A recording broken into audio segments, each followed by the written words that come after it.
Tsisy afaka mampitombo ny andronay raha tsy ianao izay namorona anay, namorona an'izao tontolo izao. Izany no hitsaoanay anao ankehitriny, hanomezanay dera sy voninahitra ny anaranao, ka natonanay anao amin'ny alalan'i Jesosy Kristy tomponay, manao hoe masina, masina, masina Jehova tompony maro, eniky ny voninahiny tany rehetra. Amen.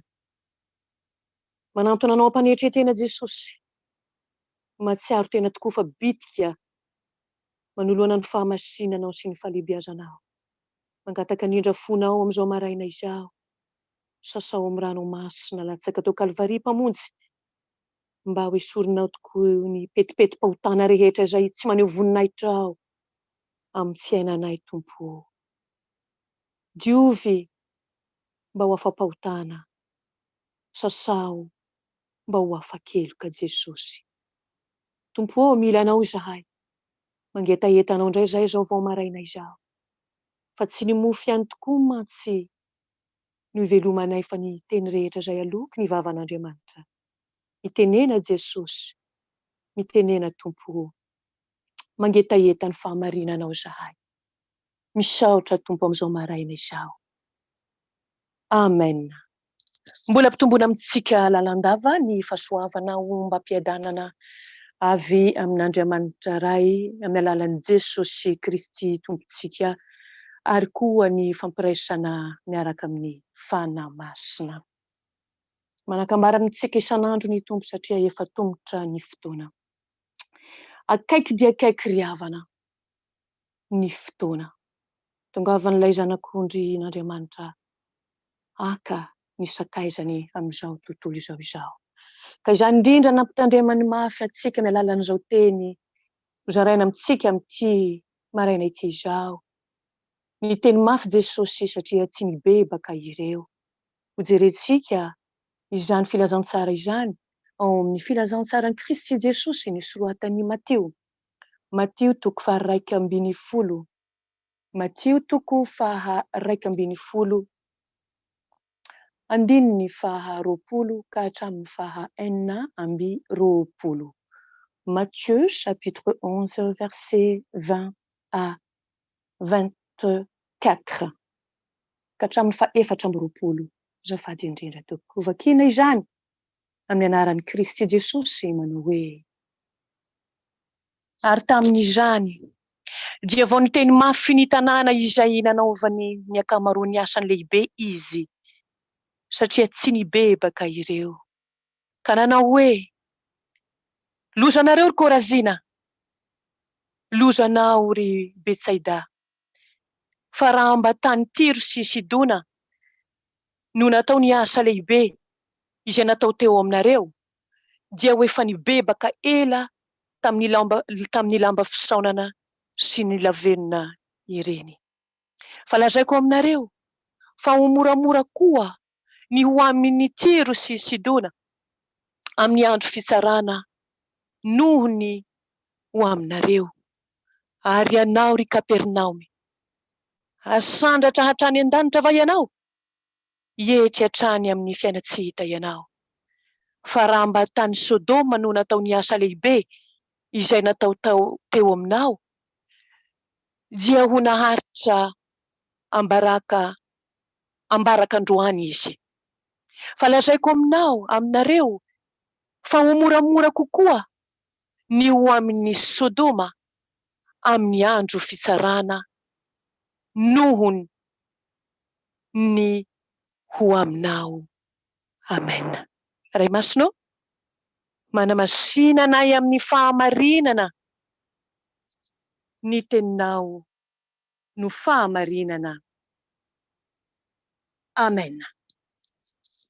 Izany filazantsara atolotra antsika androany izany. Filazantsara tena mampangororo tokoa. Tenin'Andriamanitra sabatra roa lela, fitiavana mikapoka, famindram-po mananatra mafy. Jesosy miala nenina ka miantso hibebaka. Zarantsika zariavana malala, mbola tsy voakapoka, Zaratsika mbola tsy naringana. Zaratsika mbola tsy nahetrahetrany amin'ny fiainatsika. Zaratsika mbola mahazo miaino ny filazantsarany io. Koa izay manatsofina ho ny tenin'ny soratra masina hoeto miaino, aoka izy miaino. Ny firenen'Israely no entina mananatra antsika izao. Korazina, Betsaida ary Kapernaomy no ajoro hakatsika anatra. Fa voasoratra eto amin'ny soratra masina ireny tantarany razantsika fahiny ireny, mba ho anatra ho antsika izay velona amin'izao andro atao hoe mandroso sy androm-pahasoavana izao. Ny fitiavan'Andriamanitra ny zanak'Israely, ny fahasoavana manana ambiampy nomena ny Korazina sy Betsaida, ny soa tsy hita ho lazaina narotsaka ho an'ny Kapernaomy, izany no zavatra lehibe voalohany asehon'izao teny voavaky izao. Fa nanao izay azo natao tokoa Andriamanitra ampiadana ny Israely. Niezaka tokoa izy hanasoa sy hamonjy an'i Betsaida sy Korazina. Ary ny kely aina mafy hanandratra ny Kapernaomy hatrany an-danitra. Fomba maro samihafa, fiasana maro samihafa, olona maro samihafa mandritry ny taona marobe no efa nentina ny asa mba hitaona ireo mponina ireo hahita fiadanana. Raha ny firenen'ny Israely no jerena, iza no kristianina tsy mahalala ny tantaran'ny fitiavan'Andriamanitra izany firenena izany. Hatramin'ny antsonina an'i Abrahama razambeny ka mandraka androany. Fa nataon'Andriamanitra toy ny tanim-boaloboka teo amin'ny fovoan'izao tontolo izao mantsy io firenena io. Nokarakarainy fatratra, nasiany fefy manodidina sy narovany, nanirany mpanompo marobe hanolokolo azy. Ireny rehetra ireny sy ny marobe voalazan'ny Baiboly dia samy fikarakarana mahafa-po natao amin'ny Israely avokoa, mba hahatonga azy ho tena olon'Andriamanitra miadana ao amin'ny tany tondra-dronono sy tantely izay nampanantenan'Andriamanitra azy. Tsy tapitra eo anefa, fa nirahina mihitsy ny zanak'Andriamanitra. Jesosy Kristy izany, teraka tao amin'ny firenen'ny Israely izy, velona tao amin'ny taniny ary isam-bahoakany. Niasa fatratra ka tsy nitandro asa sarana mihitsy izy. Nanasitrana ny aretina, nandroaka ny fanahy ratsy, namoky ny nona, nampahiratra ny jamba, nampalady ny marenina. Eny, nanangana ny maty aza, nampatanjaka ny reraka tamin'ny tenin'izy, nanome tokony ory ampanahy tamin'ny fampianarany. Ny taona ny diso lalana tamin'ny toriteniny izy, ka nilaza manao hoe makanesa ty amiko anareo. Rehetra izay miasa fatratra sy mavesatretana, fa izao hanomenareo fitsarana. Ny mazava miposaka ao amin'ny maizina no azo ilazana izany fa soavambe izany. Araka ny tenin'ny mpaminany hoe ny aizina manarona ny tany ary ny aizim-pito manarona ny firenena, fa aminao kosa no iposahan'i Jehova ary aminao no isehon'ny vonany. Tena natao tamin'ny Israely izany.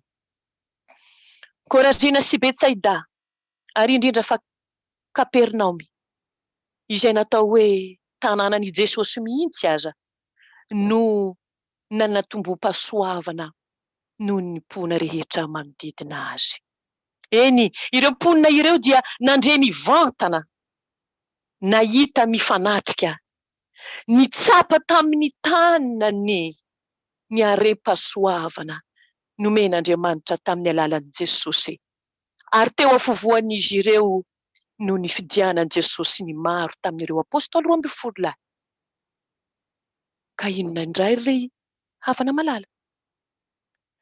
Nampiseho ny farafahalehiben'ny fitiavany araka ny famindram-po mandrakizay teo amin'ny Israely Andriamanitra, mba ho sambatra izy ireo ary hahita fitsaharana ny fanahany. Nefa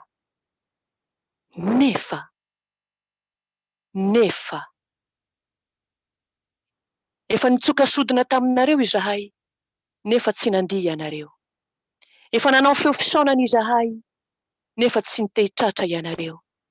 Fa handisom-panantenana ny vokatr'izay rehetra nataon'Andriamanitra, ary izany no andrenesantsika izao filazantsara mahatahotra izao hoe: ny teny mafy ny tanàna nanaovan'ny akamaroan'ny asany lehibe Jesosy, satria tsy nibebaka ireo. Efa nampiasaina avokoa mantsy ny hevitra rehetra izay tokony azo atao hampiova fo ireo Israely ireo, nefa nijery ihany izy fa tsy nahita, niaino ihany fa tsy nandre, nitsapa ihany fa tsy nahafantatra. Efa lalidalovana ny sofiny, ka na dia nanakoako aza ny antso avo ny filazantsara, ary na dia naneno mafy aza ny mozika ny famonjena ny torin'ny-jaona sy no amafisiny Jesosy, dia tetra ihany izy ireo fa tsy nifoa, na tsiaro ihany fa tsy nibebaka. Eny, fa na dia namirapiratra toy ny masoandro be eo ampovoan'ny lanitra manga aza, ny asa lehibe sy tenim-pamonjena nataon'i Kristy Jesosy fahazavan'izao tontolo izao, ny maso-jambe tsy mahita, izay minia mikipy tsy mahajery. Nanamafy fo Israely ka tsy nibebaka. Niara-ny teny mafy mampiorokoditra ary izy ankehitriny amin'izao teny izao hoe: lozanao ry Korazina, lozanao ry Betsaida, hiety hatrany amin'ny fiainatsitra ianao ry Kapernaoma. Ry havana malalo, moa tsy mangorohoro ny fanahy ao anatintsika mihaino izao filazantsara izao. Moa tsy mangorohoro ny fanahy tsika mihaino izao fitsarana mahatahotra niatra tamin'ny Korazina sy Betsaida ary Kapernaoma izao, nilatsaka taminy ny kanotam-pitsarana tsy misy famindram-po, niatra taminy ny diam-pamaky voalohany izay nikapa sy nanipy azy ireo ho any amin'ny afo tsy mety maty. Nahoana moa? Niteny mafy azy ireo Jesosy, satria tsy nibebaka ireo. Eny, niditry ny fony tsy nibebaka no niraketany fahatezerana mandrakizay ho amin'ny fitsarana marin'Andriamanitra. Fandrao mihevitra isika, eny, sao misy manao anakapo hoe tsy hay izany, fa ny Korazina sy Betsaida ary Kapernaoma tsy antsika fa ndry zareo tany Palestina. Mijanona kely ry havana ka, tsarao ny fonao, tsarao ny fontsika tsirairay avy, ary tsapao, tena tsapao. Mba manao ahoana re? Ny fiainontsika ny filazantsara, manao ahoana re? Ny fiheverantsika ny famindram-pon'Andriamanitra izay mbola maharitra amintsika mandrakandroany, mba efa voataona n'ireny bebaka va isika? Fitarainana, izany no hita mandrakariva amin'ireo mpitory ny filazantsara. Ampirisihina azo ty vavaka ny Kristianina, nefa mikirobiby amin'ny hakamoana ihany ny maro. Tamona hibebaka ny sasany, nefa minia mifikitra amin'ny otany, ary maneso mihitsy aza sy miteny ratsy ny mpanompon'Andriamanitra aza, ilazana ny faharatsiana izao tontolo izao sy ny fandrika mahafaty ao amin'ny tanora. Nefa toy izany aza no vao maika mampirisika azy hiliba sy anara-po ary hameno ny kibony amin'ny fifalian'ny tany. Antsoina hanantona an' Jesosy mpamonjy ny olombelona mba hiavana aminy, mba ho avelany eloka, harovany amin'ny herin'ny Satana, omeny fitsarana, hataony sakaiza, hasandrany hatrany an-danitra mba hiara-mandova aminy miaraka amin'ireo haren'ny lanitra sy ny voninahitra mandrakizay. Nefa tamana loatra amin'ny ankoso-bolamena ny tany sy ny zavatra rehetra eo aminy, variana miari-arena sy izay misy kilalao sy ara-fesina manimba, ary mpangalatra manamitrano sy mangalatra ny maro. Varivariana, be iayay, mangatakandro lava be izao, ary manohitra tsotra izao sy mitora bato ny irak'Andriamanitra aza ny sasany.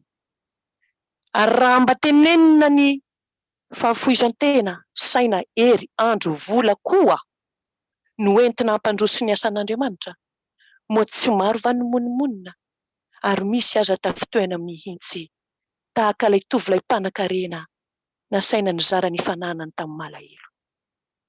Ry havana malalo, toa sarotra lahy izany mibebaka, tena sarotra, ary indrindra moa fa ny hamoa voa mendriky ny fibebahana. Eny, sarotra kanefa raha foanantsika ny firehariana, ny fanamarina tena, raha manetry tena toy ny zaza, tsy mahery, tsy mba hendry, ary raha tsy mahay mandeha isika, raha velantsika Jesosy sy ny fanahy masina hiasa ao am-pontsika, ka raisitsika amin'ny fo mankasitraka ny teniny, moa misy zava-mahagaga izay tsy hain'Andriamanitra va? Miverena. Miverena. Miverena ry zazam-piodina fa hositraniko ny fiodinanareo eny Tompo. Izay manamboatra ny fo, dia mahay manova ny fo vato. Ho tonga ho fo nofo, ka ho afaka hibebaka. Eny, Kristy Jesosy miantso ny mpanota hibebaka. Izay manantona azy. Na dia mpanota mafiatoka indrindra aza, dia tsy mba laviny mihitsy, fa omeny hery ho tonga zanak'Andriamanitra. Ry mpanota ory, osa feno fery, Jesosy mpamonjy manan-kery, manasitrana anao. Ry havana malala, firy moa ny toriteny mba efa renao? Firy moa ny tenin'Andriamanitra mba efa nandalo teo am-potsofinao? Firy moa ny mpanompon'Andriamanitra efa nanambara ny filazantsara taminao? Ary voaisanao ve ny fahasoavan'Andriamanitra azonao? Hatr'izay na olona anao izay. Ny famindram-pon'Andriamanitra mbola maharitra amintsika mandraka ankehitriny. Ka moa mba fantatro sy fantatrao va? Fa ny famindram-pon'Andriamanitra dia mitaona antsika hibebaka e. Izay tsy mibebaka dia hiaran'ny teny mafy tahaka ny Korazina sy Betsaida ary Kapernaumy. Fa izay mibebaka kosa, andre ny teny mamy fampiononana hoe, anaka, anaka, voavela ny elokao. Ary sambatra ny olona izay voavela ny elo ny sy voasarona ny fahotany. Sambatra ny olona izay tsy isain'i Jehova eloka, ary tsy misy fitaka ny fahotany. Fa izay misy famelan-keloka, dia misy fiainana sy fafinaretana mandrakizay. Ho tanteraka amintsika ny izany, ka ho alarobia mpibebahana ity andro anio ity. Tsarovy fa nivavaka ho anao Jesosy, nivavaka ho ahy Jesosy teo amin'ny hazo fijaliana ka nilaza hoe, raha io, mamela ny elony fa tsy fantan'izay atao. Ny anjarantsika, ny anantona ny an'ilay voaomby teo amin'ny hazo fijaliana teo Golgota, ka ilaza koa amin'ny teny io ty hoe, mamindra-fo amiko, fa mpanota aho. An'Andriamanitra rery ny voninahitra ary ho tahina izany teny izany, hiverenantsika amin'ny Tompo, ary andehanantsika mifanaraka amin'ny sitrapony antomotra ny andro, mibeba, mivava, ka aza mitsatra. Haleloia, amen. Vavaka isika. Tompo, menatra sy mangahy ahy, manoloana ny teny izay nataonao tao amin'ireo tanàna nahalalanao tokoa, Kapernaumy, Betsaida sy Korazina. Menatra sy mangahy ahy, fa tsisy hafa amin'izany koa ny fiainan'ny kristianina maro amin'izao andro efa tongotra amin'ny hatongavanao izao eny amin'ny raony lanitra. Inona moa ny azonay ambara amin'izany Jesosy? Afa-tsy ny manantona anao am-panetretena ka mba te hitehitratra koa, ka te hilaza hoe, Tompo, mamindra-fo amiko, fa mpanota aho. Diovy amin'ny ranao aho mba ho afa-keloka, ary sasao amin'ny ranao madio aho mba ho afa-pahotana. Taminao dia taminao no nanotako ary izay ratsy rehetra dia nataoko teo imasonao. Marina tokoa ianao raha miteny ary tsy manan-tsiny ianao raha milaza. Jesosy eo, voasingotra e. An'izao fiainan'izao ny fiainanay maro. Mpanaradianao, eny fa ny kristianina. Izay lazainako hoe voaositra ao aza. Ianao mahafantatra ny zavatra rehetra. Mahatonga anay tafasaraka aminao satria dia mbola mankamamy sy mankafy izao fiainan'izao. Hitanao ihany koa ny avonafom-panahy, ny avonafom-ponay tsy mety hietry Jesosy io. Izay manetry tena ihany ho ianao no asandratra fa izay mananatra tena no ahetry. Fona aminao Tompo amin'izao andro alarobia izao. Mangataka famelan-keloka eto anatrianao. Milela-paladia Jesosy. Sasao Tompo. Mba ho afaka pahotana izahay. Torotoro izay rehetra tsy anao aty anatinay ity Jesosy. Mahatonga anay hanana firiariana. Mahatonga anay manandra tena. Mahatonga anay mefy tena ho zavatra ka tsy mety mibebaka Jesosy io. Fa ny fiavana vonana mantsidiavy amin'ilay Adama ela, ilay Satana izay narodanao tany aminao. Naniry fantatra ho tahaka anao. Jesosy eo, ampianaro izahay. Ampianaro izahay Tompo. Anetry tena ary hibebaka isan'andro hiala amin'ny fahotana. Fa izany no pasiporo handovany ny fiainana mandrakizay ho an'ny olona voavela eloka. Jesosy malala. Fa nanao mahery izay nanaovanao tombo-kasety aminay. Tsy nomenao fanahy efa fanahy mahery ho ianao. Hoentinay manohitra ny zana-tsipika rehetra alefa n'ilay ratsy hahatonga anay tsy hibebaka fa hanana fanamarina tena isan'andro. Mihevitra ny tenanay tsy manam-pahotana. Eny, mihevitra anay tokoa. Marina isan'andro manoloana ny hafa. Zany Jesosy, ny toetra anay anie. Hitanao ihany koa tsy fanafoizanay ny ampandrosoana an'izao fanjakan'Andriamanitra izao. Ny fotoana vola aman-karena. Hitanao izany rehetra rehetra izany Jesosy. Ka ny fananao masina ny ampatsiahy anay amin'ity anio ity. Ampafantatra anay amin'ity anio ity. Ny tokony ataonay mahazanak'Andriamanitra anay marina tokoa Jesosy. Mba tsy ho diso fanantenana izay indray andro. Fa kosa anantena ilay teny mamy avy taminao hoe avy aminao hoe ity zanako ity very ka hita indray, maty ka velona indray. Natoko tamin'ny kely ianao dia ankehitriny dia ataoko mpanapaka ny be ary dia midira ary amin'ny fifalian'ny tomponao. Izany no irianay Jesosy. Engane Tompo, hiasa mahery aty anatinay avy ny fananao masina.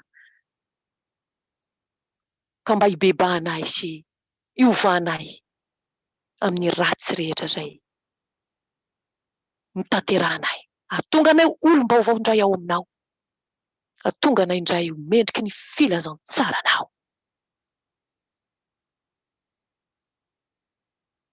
Ry Andriamanitry ny fiadanana anie, hahamasinareo samy ho tanteraka. Ka ho karovana avokoa ny fananareo, ny ainareo. Ary ny tenanareo ho tanteraka ka tsy hanatsiny amin'ny fiavian'i Kristy Jesosy Tompontsika. Matoky izay miantso antsika sady izy ihany ho anefa izany. Mandehanao hitompo amin'izao herinao izao. Mibeba. Efa tongotra ny andro. Ho anao kosa ilay mipetraka amin'ny seza fiandrianana sy ny zanak'ondry. Ho anao ny haja, ho anao ny dera, ho anao ny voninahitra, ny hery sy ny fahefana. Hatramin'ny taloha indrindra ankehitriny ary mbola ho anao mandrakizay. Aleluia. Amen. Miraso indrindra ry havana. Tahin Jesosy daholo Tompoko.